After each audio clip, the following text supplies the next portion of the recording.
짐짓죄를 짓는 자는 용서가 없다. 짐짓죄. 이 짐짓죄가 뭘까?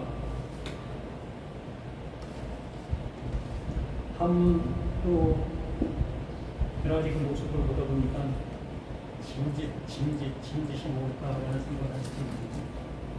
이 짐짓이라는 것은 알고 있는 사실을 묵인한 모습 속에서 행동하는 것. 그러니까 스스로 하는 그 모습을 얘기하는 겁니다. 이것이 아닌 줄 알면서도 그 일을 하고 있는 그 모습을 짐짓죄라고 얘기하는 겁니다. 그래서 하나님께서 그들에게 어떠한 일을 이루어 주셨는데도 불구하고 그것을 받아들이지 않고 계속 그 일을 하고 있는 그 모습들. 제가 이사야 53장 말씀을 인용해 드렸던 모습처럼 그가 찔림 우리의 허물을 인함이다. 그가 채찍에 맞음으로 우리가 나음을 입었다. 무릇 행하여 각기 제갈 길로 갔거늘 우리의 죄악의 모든 우리의 죄를 그에게 담당시켰다라고 말씀해 주신 그 확정의 말씀을 우리가 보면서도 그래도 우리가 해야 될 일이 있지 않겠는가? 하나님이 이렇게 말씀하셨다 할지라도 그래도 사람인 우리가 해야 될 도리가 있지 않겠는가? 라는 그 모습 속에 행하는 그 일들, 그 모습을 짐짓죄를 짓고 있는 것이다 라고 얘기했습니다. 사도 바울이 말했던 그 모습처럼 에베소서 2장 1절에서 허물과 죄로 죽었던 너희를 구원해 주셨다라고 말씀해 주셨던 그 모습들, 명확하게 우리가 허물과 죄에서 죽었던 죽은 자를 살려주셨다라는 그 모습으로 하나님의 은혜를 하나님이 이렇게 일해 주셨다라고 말씀해 주셨는데도 불구하고 또다시 우리는 그 허물과 죄된 삶을 살고 있는 것과 같다는 것. 참 쉬운 얘기가 아닌 그 모든 모습들을 보게 됩니다. 히브리서 10장 26절부터 말씀을 봅니다. 25절에 우리가 말씀을 보고 24절부터 보면 서로 돌아보아 사랑과 선행을 격려하며 라고 말하고 있지요. 그러니까 하나님의 말씀이 뭐라 말씀하셨는지에 따라서 우리가 행동을 하는 그 모습을 서로 권장하고 또 독려하는 그 모습이라고 얘기하는 겁니다. 하나님께서는 뭐라고 말씀하신 그 말씀이 바로 이것을 우리에게 이렇게 하라라는 모습으로 말씀해 주신 것으로 서로 나누는 그 모습을 얘기하는 것입니다. 그렇게 하는 그 모습 속에 모이기를 표하는 어떤 사람들의 습관과 같이 하지 말고 오직 권의 그날이 가까움을 볼수록 더욱 그리하자. 정말 우리들이 무엇을 위해서 모이고 있는가, 이렇게 우리가 교회에 오는 그 이유가 뭔가를 한 번 더 생각해 보게 하는 그 말씀의 모습이었습니다. 하나님은 완성의 말씀으로 말씀해 주셨는데도 불구하고 우리가 지금 이렇게 하고 있는 이 일들로 인해서 그 하나님께서 완성하시는 그 일에 보탬이 되어진다. 나의 어떠한 수고가 그래도 좀 기여를 해야 되지 않겠는가라는 그 모습으로 행하고 있는 그 모습, 것들, 그러한 모임을 옳지 않다는 얘기지요. 그래서 하나님께서 말씀해 주신 그 약속을 듣는 그 일에 우리는 더욱더 열심을 내고 그 모임은 더욱더 확고하게 해야 된다는 그 얘기를 해드렸습니다. 그렇게 말씀하신 그 모습 속에서 우리가 진리를 아는 지식을 받은 후라고 얘기를 하는 거지요. 우리가 요한계시록의 그 1장의 말씀을 우리가 된 것처럼 진리를 아는 지식, 말씀이 뭘 말씀을 하고 있는지를 알아듣게 되어진 그 모습을 얘기하는 거라고 했습니다. 수없이 들었던 그 말씀들이 나의 행동 거지를 어떠한 모습 속에서 주장하고 나는 어떻게 행동을 옮기게 하는 그러한 모습의 말씀이 아니라 그 말씀이 원하는 뜻이 있다라고 말씀해 주신 것처럼 우리는 그 진리를 듣게 되어졌을 때 그 진리가 말하고자 하는 내용, 그래서 그것을 예수를 통해서 하나님께서 그 약속을 이루신 것, 이것을 얘기하는 거지. 그럼 그렇게 이루신 그것을 이 말씀을 보고 있는 나, 너, 우리 모두에게도 동일하게 이루어 주시겠다라는 그 모습을 진리를 아는 지식을 받은 후가 되는 겁니다. 이제 진리가 뭘 말하는지를 알아듣게 되는 거지. 요한복음 17장 3절도 말씀해 주신 것처럼 영생은 유일하신 참 하나님과 그가 보내신 자 예수 그리스도를 아는 것, 이것 그 아는 것이 그냥 예수를 내가 알아라는 그러한 표현이 아니라고 했지 않았습니까? 정말 그 예수가 그 하나님께서 보내신 바 되어졌고 그 보내신 바 되어진 그 예수는 하나님의 약속을 그 하나님이 이루시는 뭐랄까요? 표본이라고 할까요? 그 존재에게 그 하나님이 원하시는 그 모든 것들을 이루어 놓은 그 상태를 우리에게 보여주시는 그 존재, 기준이 되어진다고 볼 수 있겠죠.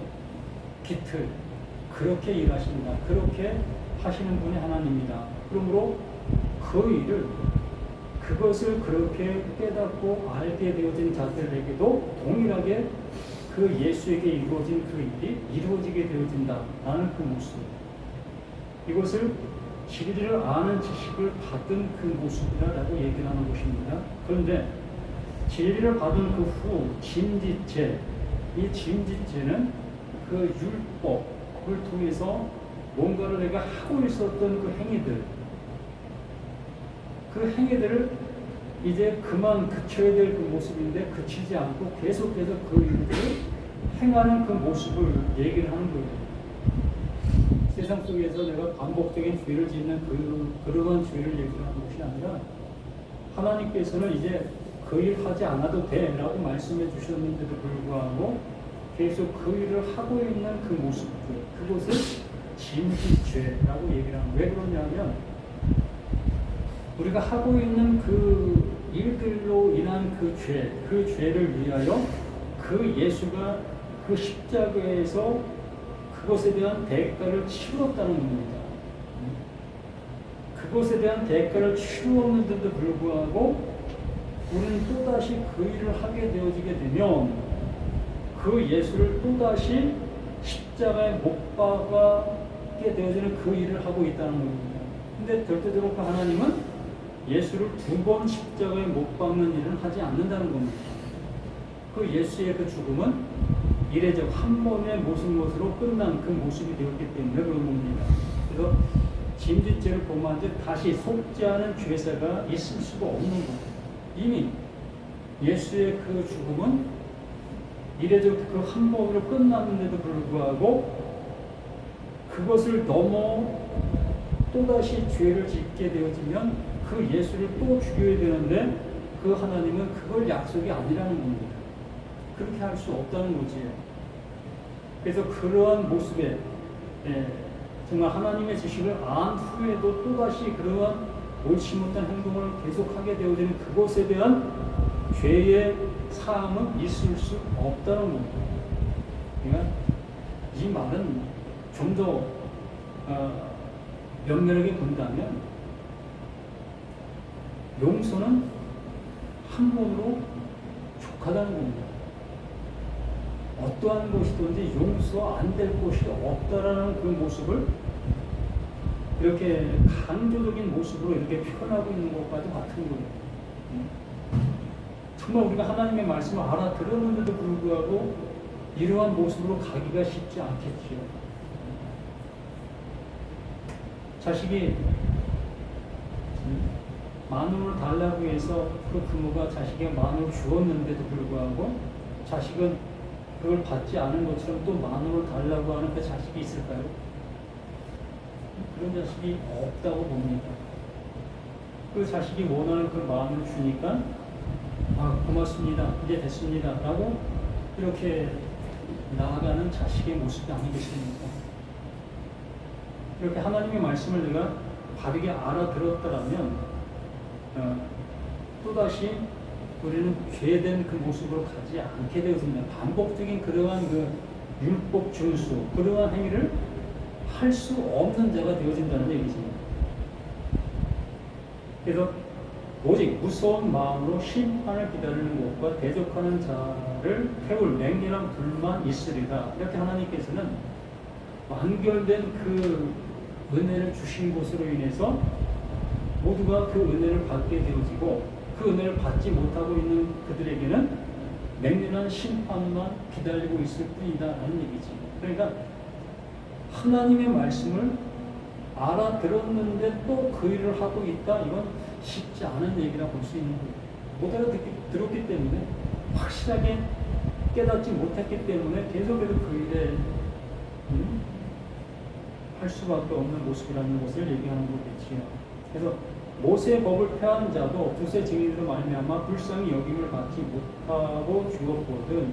그렇게 율법을 범한 그들조차도 그 율법을 통해서 정죄를 받아 심판을 받게 된 그 모습인데도 라는 거죠. 그런데 하나님께서 완성한 그 법을, 그것을 안다 하면서도 그 일을 계속해서 하고 있다면 절대적으로 용서가 불가능하다는 그런 표현을 계속해서 하고 있는 겁니다. 그것은 뭐냐면 하물며 하나님의 아들을 짓밟고 자기를 거룩하게 한 언약의 피를 부정한 것으로 여기고 은혜의 성령을 욕되게 하는 자가 당연히 받을 형벌은 얼마나 더 무섭겠느냐 하는 생각, 너희는 생각하라. 이런 것을 우리에게 말씀해 주십니다. 하나님이 이루신 그 은혜를 감히 사람이 되어 그거를 수용하지 못한다는 그 모습은 있을 수 없다는 겁니다. 하나님이 하신 일을 우리가 나름대로 어떤 생각을 가지고 좌우하는 그러한 일이 있을 수도 없다는 얘기죠. 우리 모두가 하나님이 하신 그 일 앞에 우리는 아멘 할 것밖에 없고, 아멘 한 우리 모습이라면 또다시 그 율법적인 그 삶의 모습으로 나아가지 않는 그 모습으로 가야 할 것이다 라는 얘기입니다. 그래서 원수 갚는 것이 내게 있으니 내가 갚으리라 하시고, 또 다시 주께서 그의 백성을 심판하리라 말씀하신 것을 우리가 아노니, 살아계신 하나님의 손에 빠져 들어가는 것이 무서울진저 전날에 너희가 빛을 받은 후에 고난의 큰 싸움을 견뎌낸 것을 생각하라. 정말 하나님의 말씀을 알아듣고 나서 우리가 많은 혼란이 있었음을 이렇게 말씀해 주신 거 아니겠습니까? 지금까지 듣고 있었던 그 말씀들을 나는 이렇게 알고 있었는데 어느 순간 그 하나님께서 내 마음에 그 진리의 성령을 통해서 감동해 주심으로 인해서 전에 가지고 있었던 것과 지금 새롭게 알게 된 그것이 서로 다툼을 갖게 되는 거예요. 싸우게 되는 겁니다. 내 안에서 이렇게 싸우는 그러한 일이 일어나게 되어지는 겁니다. 그렇게 되어졌을 때에 하나님의 말씀, 그 진리를 통해서 내 육신을 쳐서 그 말씀 앞에 복종하게 하는 그 일이 쉽게 되어진 일이 아니라는 겁니다. 어려웠다는 겁니다. 쉬운 예로 50년 동안 다녔던 교회를 그만 나가는 게 쉽겠습니까? 어려운 겁니다. 진리를 알았다고 해서 이제 그 교회는 비진리 속에 있는 교회이기 때문에 나 그 교회 이제는 안 나갈 거야 라고 발걸음을 멈춘다는 게 그렇게 쉽지 않다는 겁니다. 이러한 얘기를 하는 거예요. 전날에 너희가 빛을 받은 후에 고난의 큰 싸움을 견뎌낸 것을 생각하라. 혹은 비방과 환난으로서 사람에게 구경거리가 되고 혹은 이런 형편에 있는 자들과 사귀는 자가 되었으니 너희가 갇힌 자를 동정하고 너희 소유를 빼앗기는 것도 기쁘게 당한 것은 더 낫고 영구한 소유가 있는 줄 알미라. 그 하나님께서 주시고자 하시는 그 은혜를 알게 되어진 그 모습 속에서 정말 50년 동안 다녔던 그 교회라 할지라도 이제 그 진리를 향해서 멈추게 되어지고 또 진리를 품게 되는 그 모습으로 나가게 되어진 그 일들, 그것이 하나님이 주신 그것이 사실적인 것이 되었기 때문에 그렇게 할 수 있었다. 그러므로 너희 담대함을 버리지 말라. 이것이 큰 상을 얻게 하느니라. 그 담대함, 그 말씀을 깨달고 그 깨달은 그 모습을 향해서 나아가는 그것이 우리에게 구원이고 그것이 생명이고 그것이 진리다 라는 얘기를 이렇게 말씀해 주시고 있는 것입니다. 잠시 잠깐 보면 오실 이가 오시리니 지체하지 아니하시리라. 잠시 잠깐 그 말씀을 우리에게 알게 해주신 그 은혜가 우리에게 더욱더 넘치는 그 모습 되게 해주시겠다라고 말하는 거죠. 나의 의인은 믿음으로 말미암아 살리라. 또한 뒤로 물러가면 내 마음이 그를 기뻐하지 아니하리라 하셨느니라. 나의 의인은 믿음으로 말미암아. 로마서에 말씀하신 것 똑같은 말씀이죠. 그래서 하나님의 말씀이 내게 들려진 그 모습이라면 그 들려진 그거 알게 된 그 사실, 그 사실로 말미암아 우리가 살게 되어지는 거지 다른 어떠한 것으로도 우리가 살아날 수 있는 방법은 없다. 그 하나님께서 우리에게 주신 선물로 인해서 주어지는 그 모든 것의 은혜다라고 말씀해 주는 겁니다. 그래서 39절에도 우리는 뒤로 물러가 멸망할 자가 아니요 오직 영혼을 구원하며 이르는 믿음을 가진 자다. 뭐가 우리를 구원하고 있습니까?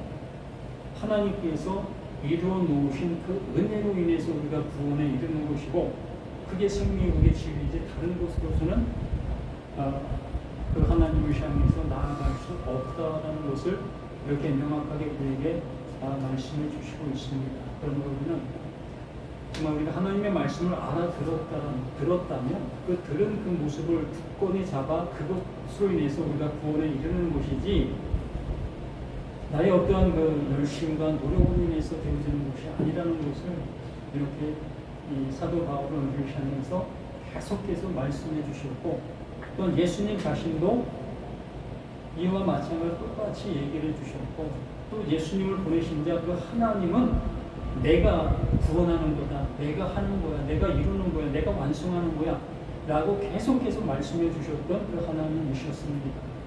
그래서 그 예수라는 그 이름 안에 그 하나님이 하시는 그 일을 담아놓은 그 모습을 우리에게 알려주셨지 않았겠습니까? 그러므로 우리는 그 하나님이 하셔 이루어 주시는 그 은혜 앞에 아멘으로 수답하는 우리 자신들 모두가 되어서 정말 구원은 나로 인해서 되어지는 것이 아니고 오직 그 하나님께서 주시는 선물이라는 그 은혜의 모습을 믿지 않고 이 말씀을 대하는 우리 자신들 모두가 되기를 예수님의 이름으로 간절히 부탁드립니다. 아버지 하나님 주신 은혜 감사하고 그 받은 은혜가 우리에게 어떻게 나타나고 있습니까? 진정 주신 그 은혜 그 안에서 우리 모든 것들의 세워짐의 그 모습으로 늘 하나님 앞에 감사하며 감격하며 나아가는 그 자신들 모두가 될 수 있도록 도와주시옵소서. 세상 쪽에서 만나지는 많은 일들이 있습니다. 그 부딪히는 그 모든 일들 앞에 우리가 넘어지는 자가 아니라 그 모든 것들을 담대히 잘 극복하고 이겨나갈 수 있는 우리 자신들 모두가 될 수 있도록 도와주시고 나의 자리에 앉아서 모든 걸 판단하는 것이 아니라 정말 그 하나님이 내 안에서 바라보시고 판단하시는 그 모습으로 모든 것들을 대할 수 있는 자신들 모두가 될 수 있도록 도와주시옵소서. 또다시 세상을 향해서 나가는 발걸음, 이 발걸음들이 정말 하나님의 의를 이룰 수 있는 믿음의 발걸음 되게 도와주시고 생명을 전하는 생명의 발걸음 되어지는 우리 모두가 될 수 있도록 함께해 주시옵소서. 또한 수고하는 그 모든 수고가 날마다 아름다운 열매들이 맺혀나가는 복된 역사가 있게 해주시옵소서. 오직 아버지의 이름만이 존귀케 거룩히 여길 받으시는 모든 것이 되기를 예수님의 이름으로 간절히 기도드립니다. 아멘. 지금은 우리의 하늘에 계신 우리 아버지가 이름이 거룩힘을 받으시며 나라님 가옵시며 뜻이 하늘에서 이루어진 것 같이 땅에서도 이루어지리다. 오늘 우리에게 일용할 양식을 주옵시고 우리가 우리의 주진자의 자신을 같이 우리들 사이도 없이고 우리를 시험에 들게 하지 말게 하옵시고 다만 악에서 구하옵소서. 내게 날과 권세와 영광이 아버지께 영원히 있사옵나이다.